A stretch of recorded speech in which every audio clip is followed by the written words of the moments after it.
콜린 파웰이라는 사람이 있습니다. 혹시 기억하십니까? 부시 대통령 밑에서 흑인으로는 최초로 국무총리를 지낸 사람입니다. 이 사람이 자기 삶의 교훈으로 품고 기억하는 일화 하나를 소개하는데요. 파웰은 뉴욕 빈민가 출신입니다. 그래서 학생 때부터 일을 해왔다는데요. 한 번은 공장에서 학생으로 일을 하는데 가서 보니까 자기에게 맡겨진 일이 도랑을 파는 일이었대요. 그런데 두 사람과 함께 일하게 되었는데 자기가 같이 일하면서 보니까 한 사람은 일도 하지 않고 부삽자루로 그냥 딱 손에 쥐고 임금이 왜 이렇게 낮냐 그러면서 불평불만을 하면서 일을 하지도 않으면서 있고, 또 한 사람은 열심히 일을 하면서 기쁨으로 그 도랑을 파다랍니다. 그런데 몇 년 후에 다시 이 파웰이 같은 공장에 이렇게 들어가서 일을 하게 됩니다. 그래서 가서 보니까요, 첫 번째 불평, 불만, 비난을 쏟아붓던 그 사람은요, 아직도 그 일을 하고 있더래요. 근데 그 자세로 그렇게 일을 하고 있더래요. 그런데 두 번째 사람은요, 거기에서 중장비차를 운전하는 기사가 되어 있더랍니다. 그 다음에는 일하러 간 게 아니라 궁금해서 그 회사를 다시 방문하게 됐답니다. 그런데 놀랍게 그 불평불만하던 사람은 원인 불명의 병으로 장애우가 되어서 회사에서 나갔고, 열심히 일하던 사람이 그 회사의 사장이 돼 있더래요. 젊은 시절에 이 파웰이 그것을 목격하고 그 일화를 가슴에 새겼답니다. 그래서 자기의 어떤 삶의 큰 미천이 된 그런 교훈을 간직한 이야기로 전해지고 있습니다. 여러분, 같은 환경, 같은 경험, 같은 삶, 같은 경우를 당했는데 왜 어떤 사람은 그 속에서도 기쁨과 감사가 있고, 또 어떤 사람은 똑같은 환경, 똑같은 경험, 똑같은 삶을 사는데 그렇게 불평불만이 많을까요? 그 이유가 뭐라고 생각하세요? 먼저 여러분 어떤 유형의 사람이세요? 한번 생각해 보세요. 첫 번째 유형이세요? 두 번째 유형이세요? 감사가 넘치세요? 불만이 넘쳐서요? 가득하세요? 근데 어떤 사람은 어떻게 똑같은 환경인데 기쁨과 감사가 있고 어떤 사람은 없을까? 성경을 찾아보니까요, 제가 이번 말씀 준비하면서 이제 아담서부터 한번 제 마음속으로 한번 살펴봤어요. 성경에 우리 신앙의 선배 가운데 가장 감사가 넘친 사람이 누구였을까? 감사의 대표적인 표상이 누굴까?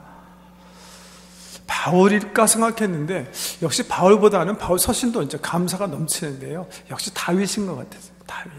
왜? 다윗이 쓴 시편을 보면 그건 하나님께 향한 그 감사와 찬양이 다예요. 근데 어떻게 다윗은 그렇게 그 하나님을 그렇게 찬양하며 경배하며 예배 가운데 살 수 있을까? 왜냐하면 다윗의 삶도요, 우리들의 삶과 다르지 않아요. 어떻게 보면 성경 인물 가운데 야곱 다음으로 가장 굴곡이 많고 어려움이 많고 아픔이 많고 고난이 다가왔던 것은 다윗일 거예요. 다윗은 나중에 그 아들이 자기를 배반해서 죽이려고 하잖아요.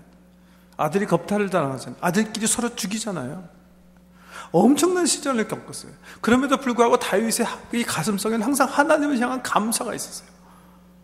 그런 다윗을 하나님께서 축복하셨고요. 그게 다윗의 이야기인데요, 다윗은 어떻게 그런 감사를 늘 가슴에 품고 그렇게 수많은 시를 통해서 하나님께 찬양과 영광을 올리면서 살았을까?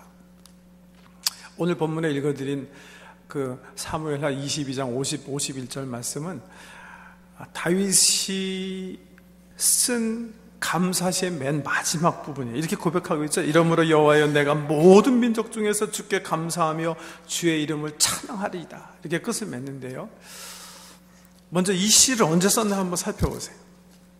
22장 맨 앞에 보면 이렇게 얘기하고 계시죠.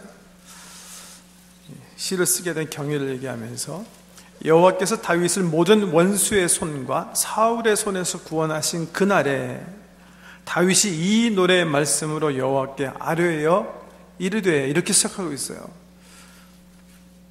다윗을 한번 살펴보면 이 사람은 어렸을 때는 비교적, 물론 어떻게 보면 이세의 편애를 받았다 그렇게 볼 수가 있어요. 좀 무시받는 아들이었는데, 막내로 태어나서. 그런데 사실 사무엘 선지자가 다윗을 방문해서 기름 붓고 차기 왕으로 지명될 때부터 사실은 어려움이 찾아오기 시작해요.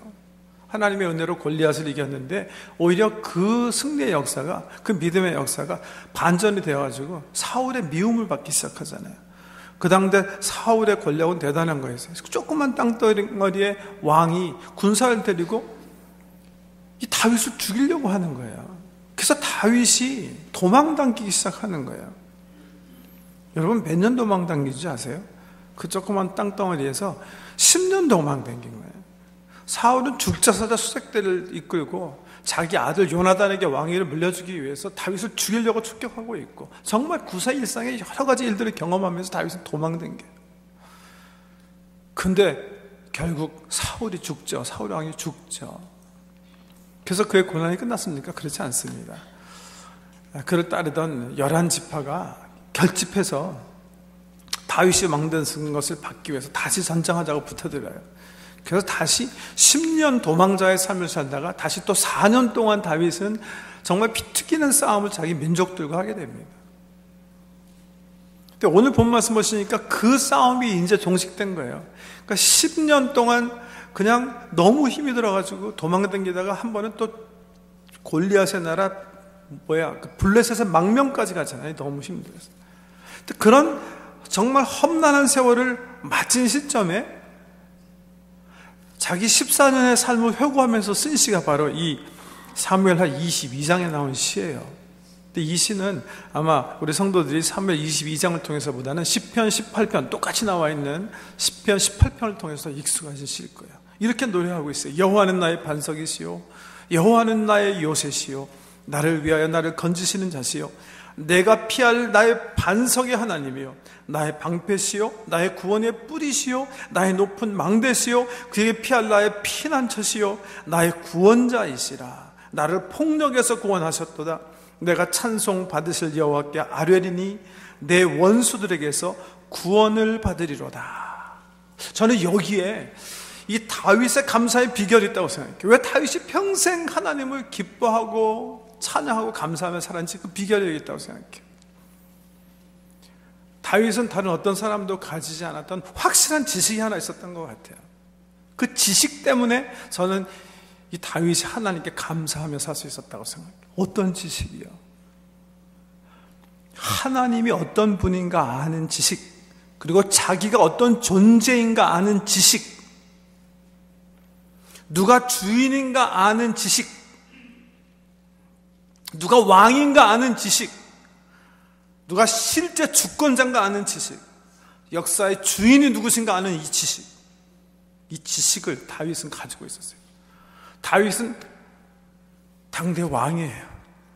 이스라엘. 이제 사무엘 하를 후반부에 읽어보면요, 다윗은 그 열방들, 여러 민족들 다 섭곤하고 이 중동을 차지하는 아주 큰 왕으로 성장하게 됩니다. 그런데도 이 다윗이요, 성경을 보면 잊지 않고 기억하는 게 하나 있었어요. 그게 뭐예요? 왕은 하나님이시라는 거예요. 자기가 대통령이지만 대통령은 하나님이시라는 거예요. 자기가 군주지만, 주권자지만 그 주권은 자기에게 있지 않고 하나님께 있다는 사실을 늘 가슴에 새기고 살았어요. 왕이신 나의 하나님, 내가 주를 높이며 주의 이름을 영원토록 송축하겠습니다. 왕이었지만 하나님 앞에서는 십자가 밑에 평지 한 신하처럼, 한 백성처럼, 한 자녀처럼 겸비하게 하나님을 인정하고 자기 자신이 누구인지 확실히 알고 살았다는 거예요. 여기 사무엘하 22장에 나온 시를 보면요, 그 증거들이 나와 있어요. 증거. 다윗이 자기 자신을 알고 역사의 주인이 누구신지 알았다는 확실한 증거가 나와 있어요. 그 다음 절 한번 보세요. 5절 보면 사망의 물결이 나를 애우고 불의의 창수가 나를 두렵게 하였으며 수월의 줄이 나를 두르고 사망의 올무가 내게 이르렀도다. 내가 환난 중에 여호와께 아뢰며 나의 하나님께 아뢰었더니 그가 그의 성전에서 내 소리를 들으시며 나의 부르짖음이 그의 귀에 들렸도다. 다윗에게도요, 사망의 음침한 두려움이 찾아왔어요. 우리가 경험하는 삶의 어려운 환경들이 찾아왔어요. 원치 않고 생각지 못했던 끔찍한 일들이 벌어졌어요. 그때 하나님이 누구이신 줄 알고 자기 자신이 누구인지 아는 다윗이 어떻게 했다고요? 엎드리는 거예요. 그래서 이렇게 얘기하고 있잖아요. 내가 환난 중에 여호와께 아뢰며 나의 하나님께 또 아뢰었더니, 역사의 주인이 하나님이신 줄 알고 다윗은 기도합니다. 순간순간 어려운 일을 만날 때마다 하나님께 엎드려서 기도하는 거예요. 그런가 하면요, 두 번째 보면 이 다윗은 하나님이 자기 주권자이시고 자기가 신하였기 때문에 하나님의 말씀을 무엇보다도 사랑하고 그 말씀을 주야로 묵상하면서 철저하게 지켰다고 그랬어요. 여기 말씀 보시면요, 21절 말씀 보세요. 여호와께서 내 공의를 따라 상 주시며 내 손의 깨끗함을 따라 갚으셨으니 이는 내가 여호와의 도를 지키고 악을 행함으로 내 하나님을 떠나지 아니하였으며 그의 모든 법도를 내 앞에 두고 그의 규례를 버리지 아니하였음이로다. 내가 또 그의 앞에 완전하여 스스로 지켜 죄악을 피하였나니 그러므로 여호와께서 내 의대로 그의 눈 앞에서 내 깨끗한 대로 내게 갚으셨도다. 여러분, 보통 왕이면 뭐라 그래요? 짐이 법이다 그러잖아요. 다윗은 그렇게 안 살았어요. 자기가 법이라고 생각하지 않았어요. 자기 입에서 나오는 게 법이라고 생각하지 않았어요. 왜? 자기는 하나님 밑에 보잘것없는 신하였기 때문에. 그래서 하나님 입에서 나온 하나님의 말씀을 가장 귀한 말씀으로 알고 그 말씀대로 살려고 전력전심. 자기는 심판자였어요. 모든 사람을 재판하는 사람이에요. 그렇지만 다윗은 그렇게 살지 않았어요. 왜? 궁극적인 심판은 하나님께서 하실 줄을 확실히 알았기 때문에 하나님의 원리, 하나님의 원칙, 그 생명의 말씀을 붙잡고 살아왔다는 거예요. 세 번째, 이 다윗의 지식에 대한 증거가 저는 29절 이하에 나와 있다고 생각하는데, 한번 보세요. 여호와여 주는 나의 등불이시니 여호와께서 나의 어둠을 밝히시리이다. 내가 주를 의뢰하고 적진으로 달리며 내 하나님을 의지하고 성벽을 뛰어넘나이다.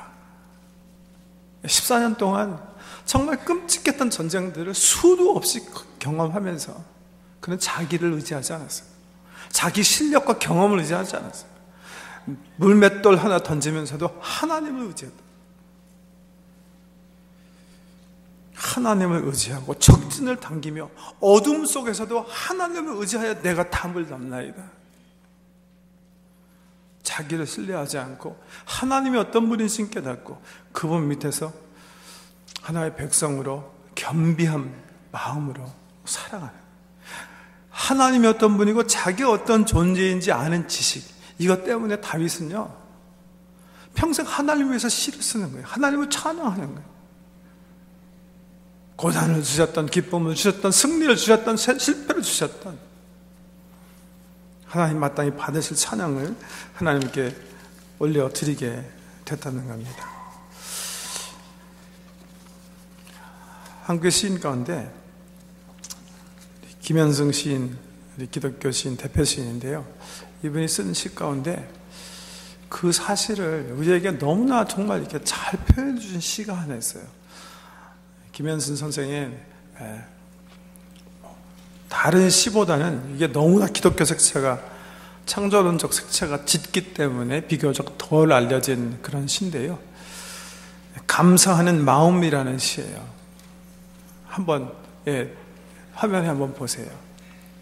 마지막 가을, 해변에 잠든 산비탈의 생명들보다, 눈 속에 깊이 파묻힌 대지의 씨앗들보다, 난로에서 꺼내오는 매일의 빵들보다, 언제나 변치 않는 온도를 지닌 어머니의 품 안보다 더욱 따스운 것은 감사하는 마음이다. 감사하는 마음은 언제나 은혜의 불빛 앞에 있다. 지금 농부들이 기쁨으로 거두는 땀의 단들보다도 지금 파도를 헤치고 돌아온 저녁 항구의 배들보다도 지금 산 위에서 내려다보는 주택가의 포근한 불빛보다도 더욱 풍성한 것은 감사하는 마음이다. 그것들을 모두 잃는 날에는 감사하는 마음을 잊을 수는 없기 때문이다. 지금 감사의 중요함을 노래했죠? 네. 제가 나누기 위한 건지 후반전인데요. 받았기에, 누렸기에, 배불렀기에 감사하지 않는다. 추방에서, 맹수와의 싸움에서, 낯선 광야에서도 용감한 조상들은 제단을 쌓고 첫 열매를 드렸다. 허물어진 마을에서 불 없는 아침에도, 빵 없는 아침에도 가난한 과부들은 남은 것을 모아 드렸다. 그렇죠, 여러분? 가난한 사람은 감사하지 않나요? 부자는 항상 가슴에 감사가 넘치나요? 소위 사회적으로 성공한 사람들은 항상 감사하고 살고 있고, 사회적으로 성취하지 못한 사람들에게 감사가 없나요? 그래서 감사는 환경에 비례하는 게 아니라 존재라고 얘기하는 겁니다. 그 사람의 인격이고 그 사람의 영혼이라고 얘기하는 거죠. 그 얘기하는 거죠. 그 다음에 세연인데요. 드리려고 드렸더니, 드리기 위하여 드렸더니 더 많은 것으로 갚아주신다. 삶에 대한 고백이고요. 마음만을 받으시고 그 마음과 마음을 담은 그릇들을, 더 많은 금은의 그릇들을 보태어 우리에게 돌려보내신다. 그러한 빈 그릇들은 하늘의 곶집에는 얼마나 많은지 모른다. 하나님께 감사하고 주변 분들에게 감사했을 때 복을 얻는다는 그런 어떤 고백입니다. 김현승 시인의 신앙의 고백이죠. 다윗이 그런 축복을 받아요. 14년 동안 엄청난 전쟁을 거쳐서 많은 고생을 하고 이제 왕위에 올라서 영광을 누릴 그 시점에 그는 시를 쓰잖아요. 그는 감사하잖아요. 많은 시간을 들여서 하나님께서 함께 하시고 은혜 베풀어 주신 것들을 오늘 시를 통해서 하나님께 영광 올리잖아요. 그런 다윗 하나님께서 축복하세요. 이 시점부터 다윗의 삶이 펴지기 시작하는 거예요. 차례로 모압, 아람, 다메섹, 블레셋 등을 다 석권하고요. 중동의 패권자로 자리 잡는 거예요. 겸손하게 계속 하나님을 섬기면서 그는 하나님께서 주신 복을 감사함과 예배와 찬양으로 마음껏 누리는 거예요. 저는 그렇지만 김현승 시인의 맨 마지막 연이 참 좋습니다. 감사하는 마음, 그것은 곧 아는 마음이다. 내가 누구인가를, 그리고 주인이 누구인가를 깊이 아는 마음이다. 그래서 감사는 지식입니다. 재밌는 게요, 히브리어에 감사라는 단어가 야다예요.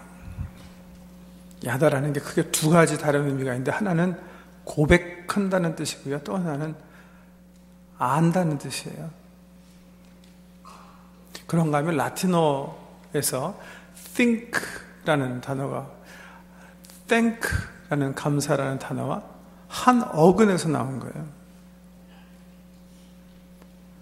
감사는 환경에 비례하지 않습니다. 이 사람의 깨달음과 인격입니다. 이 사람의 존재, 한 사람의 존재. 다윗이 하나님께 복을 받은 것은 그 영혼이 하나님이 어떤 분이시고 자기가 어떤 존재인지 깨닫고, 어려운 일이 있을 때나 즐거운 일이 있을 때는 하나님께 감사를 드렸기 때문에 그런 감사하는 그 영혼을 하나님께서 축복하셨어요. 사도행전에 보면 사도행전 기자는 그런 다윗의 마음을, 다윗은 하나님과 마음이 합했다, 친밀했다, 그렇게 얘기하고 하나가 되었다. 그런 귀한 축복을 받아들였다. 그런데요, 그 축복은 우리 수평적인 관계에서도 이루어지는 축복인 것 같아요.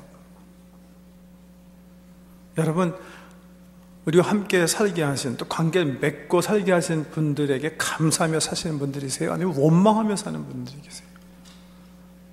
근데 원망하는 분들은요, 그 원망의 추수를 관계 속에서 거두시더라고요.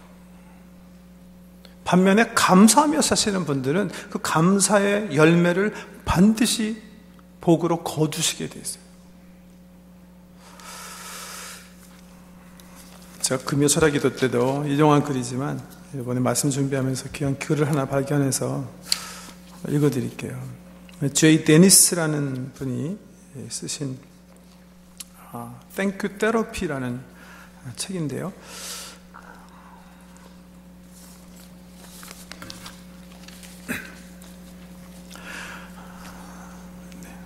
이 사람은 크리스찬이고 심리학자입니다. 나는 최근 나의 사무실 직원들의 월급을 지불하지 못할 것을 걱정하고 있었습니다. 나의 아내는 최근 오른쪽 팔꿈치에 혹이 만져져서 MRI 사진을 찍었는데 그 결과가 어떻게 나올지 걱정하고 있었습니다. 나의 아내 캐롤은 또한 호르몬 불균형으로 고생하고 있는데 아주 효율적인 치료책을 못 찾아 걱정하고 있었습니다. 나는 최근 집안 정리나 청소할 시간이 없어 언제 시간을 내어 산만한 집안 살림을 정리할 것인가 걱정하고 있었습니다. 나는 최근 미국 대통령의 국정 운영이 너무 마음에 들지 않아 걱정하고 있었습니다. 나는 물론 이런 모든 문제에 대하여 너희는 아무것도 염려하지 말라는 성경을 잘 알고 있습니다. 그러나 나는 그 말씀을 생각할 때마다 염려를 떨쳐버리지 못하는 내 자신이 더욱 염려가 됩니다. 염려하지 않을 수 없는 내 자신을 염려하고 있는 것입니다. 나는 이런 증세가 어떻게 내 관절을 아프게 하는지, 어떻게 내 침을 마르게 하는지, 어떻게 내 손바닥에 땀이 나게 하는지, 어떻게 호흡 곤란을 일으키는지, 어떻게 소화불량과 위경련을 일으키는지, 어떻게 우울증을 유발시키는지 잘 알고 있습니다. 그런데 나와 아내는 우리들의 문제에 대한 너무나 완벽하고 강력한 치료책을 찾아냈습니다. 이 치료제의 효과는 거의 기적적입니다. 나와 아내를 포함한 수많은 사람들이 이 치료제의 효과를 임상적으로 경험했습니다. 이 치료제는 식전이나 식후에 복용하시면 됩니다.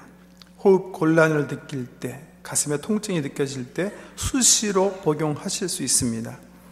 물과 함께 드실 수도 있고 물 없이 드실 수도 있습니다. 이것은 특별한 처방전을 필요로 하지 않습니다. 이 치료제는 절대로 부작용이 없고 안전합니다. 더욱이 이 치료제는 무료입니다. 이 치료책을 일컬어서는 Thank You Therapy라고 부릅니다. 여러분, 혹시 여러분 가운데 고부간의 갈등이 있으신 분 계시죠? 며느리가 못마땅하신 시어머니들 계시죠? 사위가 우습게 보이는 그런 장인들 계시죠? 부부지간에 이렇게 보면서 잘못 걸었다, 잘못 걸렸어, 그렇게 생각하시는 분들 계시죠? 우리 아이들 보면서 왜 이 모양 이 꼴이냐 하필이면. 땡큐 테라피 기억하세요. 한번 감사해 보세요. 판단하고 불평하지 마시고 감사해 보세요. 나는 내가 내 며느리 된 게 너무 감사하다. 나는 당신이 내 남편이 되준 게 너무 고마워요. 나는 네가 내 딸인 게 참 감사하다. 뭐 감사해 보세요. 어떤 복을 누리시나, 그 관계가 어떻게 되나. 우리가 하나님 관계에서만 감사가 아니라요, 하나님과 우리 관계의 감사의 고백이 우리와 하나님과의 관계를 치유하고 새롭게 하고 가까이 하고 친하게 하고 복이 되게 하는 뿐만이 아니라 우리 인생에서도 감사는 능력이에요. 능력. 고백하며 사실 여러분 되시길 축복합니다. 이분이요 쓰신 이 마지막 이 책 뒷부분에 보니까, 혹시 여러분들이 내가 감사할 건덕지가 있어야 감사를 하지 그러실까봐 제가 이거 읽어드리고 끝을 낼게요. 들어보세요. 참 잘 쓰셨어요. 이분이 당신이 많은 세금을 내야 한다면 감사하십시오. 당신에게 안정된 직장과 사업장이 있다는 말이기 때문입니다. 당신의 몸무게가 늘어 옷이 맞지 않는다면 감사하십시오. 당신은 먹을 것이 넉넉한 인생을 살아오신 것입니다. 세탁할 옷이 집안 한 구석에 쌓여 있거든 감사하십시오. 당신에게는 적어도 갈아입을 옷에 여유가 있다는 뜻이기 때문입니다. 당신의 집에 대청소가 필요하고 문고리를 갈아야 하고 창문을 갈아야 한다면 감사하십시오. 당신의 몸을 위탁할 집이 있다는 뜻이기 때문입니다. 멀리라도 주차할 공간을 찾았다면 감사하십시오. 당신에게 잠시라도 걸어갈 운동의 기회가 주어졌기 때문입니다. 당신에게 불평할 대통령이 있다면 감사하십시오. 당신은 언론의 자유가 보장된 나라에 살고 있는 것입니다. 교회 뒷자리에 앉아있는 교회의 찬송 음정이 엉망으로 들려오고 있다면 감사하십시오. 당신의 청각은 정상이기 때문입니다. 아침에 울리는 자명종 소리가 고통스럽게 들리거든 감사하십시오. 당신에게 일해야 할 하루가 기다리고 있기 때문입니다. 하루가 저물어 온몸이 나른하고 피곤하거든 감사하십시오. 당신은 오늘 하루를 생산적으로 사신 것입니다. 하나님께 감사. 우리와 함께하게 하신 모든 분들에게 감사. 이렇게 삶을 살 때 우리에게 행하신 귀한 복들이 우리 인생과 가정에 넘치시기를 다시 오실 예수 그리스도 이름으로 축복합니다. 기도하십시다. 감사할 조건이 차고 넘치는데도 남과 비교하고 없는 것 바라보면서 불평, 불만을 일삼던 저희들의 잘못을 용서해 주시고 다윗처럼 바울처럼 우리 예수님처럼 하늘을 우러러 하나님께 감사하고 함께 만남을 주신 귀한 우리 지체들, 우리 식구들, 우리 친구들, 직장에 그리고 사업터전의 동료들에게 늘 감사하는 마음을 표현하며 사는 거룩한 인격과 그 지식들을 우리들에게 허락해 주시옵소서. 예수님 이름으로 기도드립니다.